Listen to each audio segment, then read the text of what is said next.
அன்னை மரியாவின் 5 சான்றுகள். 1. இறைவனின் தாயார். மரியா இயேசு கிறிஸ்துவின் தாய் என்பதால் அவர் உண்மையான இறைவனும் மனிதனுமானவர். ஆகவே மரியா இறைவனின் தாயார் என அழைக்கப்படுகிறார். 2. எப்போதும் கன்னி.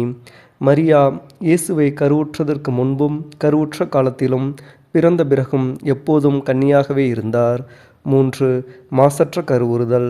மரியா தன் கருவுறுதல் முதலே மூல பாவமில்லாமல் இறைவனின் அருளால் பாதுகாக்கப்பட்டார். 4. விண்ணேற்றம்.